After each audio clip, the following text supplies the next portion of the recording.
Good afternoon.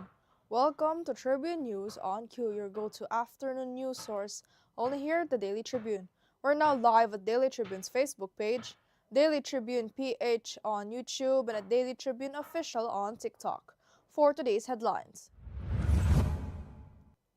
A petition for bail was filed by contractor Sara Discaya and her co-accused Roma Rimando in their non-available malversation of public funds case, her spokesperson said Tuesday.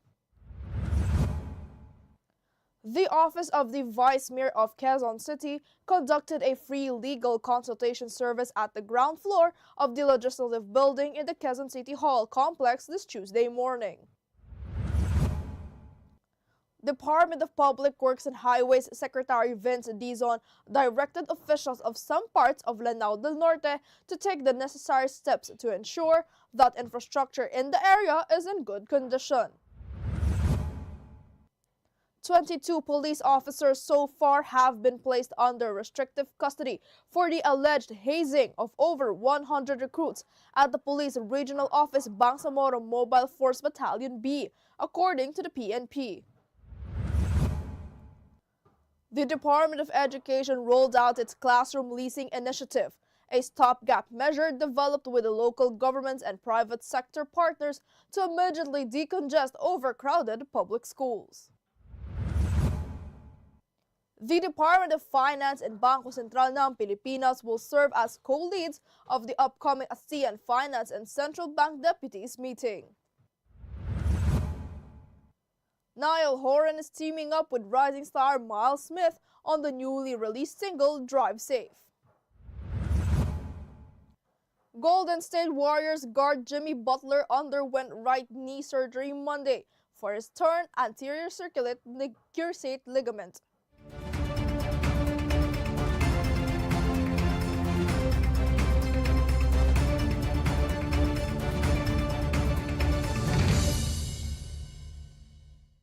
Today is the 10th day of February 2026, Tuesday, and I'm Eliana Lacap bringing you today's top stories. Let's get started. A petition for bail was filed by contractor Sara Discaya and her co-accused Roma Rimando in their non-available malversation of public funds case, her spokesperson said Tuesday.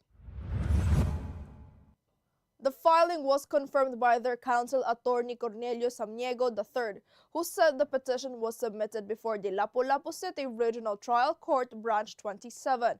Samaniego said both Discaya and Rimando, officers of St. Timothy Construction, jointly sought bail from the court. The Office of the Vice Mayor of Quezon City conducted a free legal consultation service at the ground floor of the Legislative Building in the Quezon City Hall complex this Tuesday morning. Though primarily serving residents of the city, Attorney Paul Gabriel Merida, legal consultant of the OVM, stated that the service also welcomes non-residents seeking legal help. The Department of Public Works and Highways Secretary Vince Dizon directed officials of the department in Barangay Tubod, Iligan, Lanao del Norte to take necessary steps to ensure that infrastructure in the area is in good condition. This came after Dizon personally flew to the area to inspect public infrastructure following Typhoon Bashang. Dizon inspected Tubod Bridge and the surrounding residential area, which were affected by the recent typhoon. The inspection was conducted in line with the directive of President Ferdinand Marcos Jr. to ensure the integrity of bridges in the province, as well as the proper functioning of flood control projects. Now, 22 police officers so far have been placed under restrictive custody for the alleged hazing of over 100 recruits at the Police Regional Office Bangsamoro Mobile Force Battalion B, the Philippine National Police said. The entire RMFB 14B, consisting of over 70 officers, had been relieved from their posts after the recruits were allegedly ordered to duck, walk, lie, and roll on the ground, and physically assaulted using wooden sticks at their headquarters in Barangay Ubit, Lamitan City in Basilan.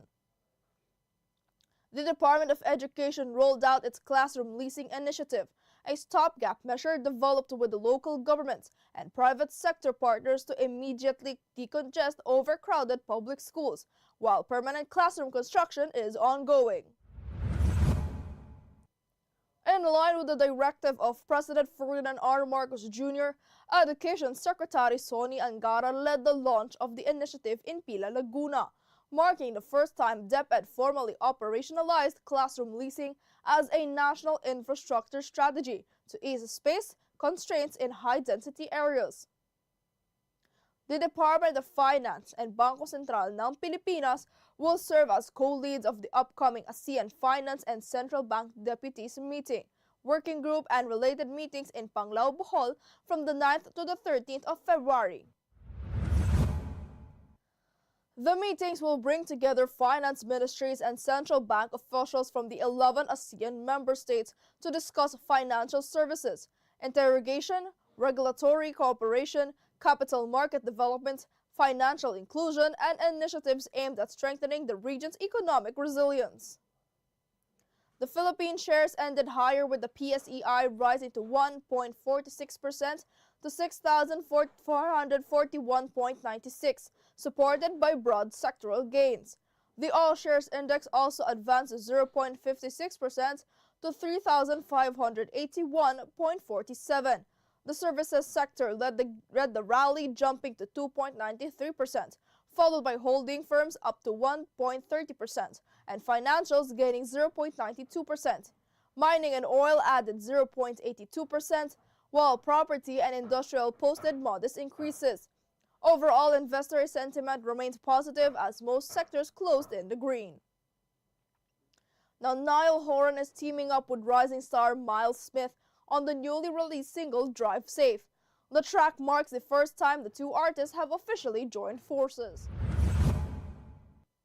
Co-written by Horan and Smith, Drive Safe feels like the result of a friendship that's grown well beyond the studio.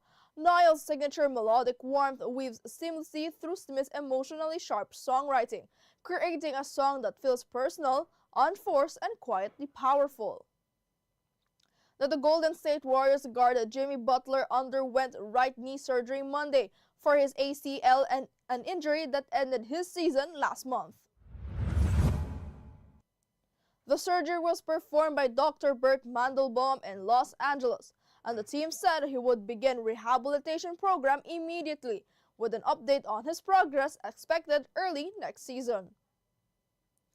Now, Tribune, did you know on February 10, 1899, the poem The White Man's Burden, The United States and the Philippine Islands by Rudyard Kipling was first published in the New York Sun, a McClure's magazine. It was originally written for the Diamond Jubilee celebration of Britain's Queen Victoria's reign, but was exchanged for the poem Recessional, also by Kipling. Later, Kipling rewrote the text of The White Man's Burden to address the American colonization of the Philippine Islands. The TikTok user shared his situation after getting stuck in traffic. What made it worse was that his foot became trapped under the tire of a car next to him while he was stopped. The user said the situation really meant naipit sa traffic. Naipit po ako sa traffic. Ito po oh. Aray ko.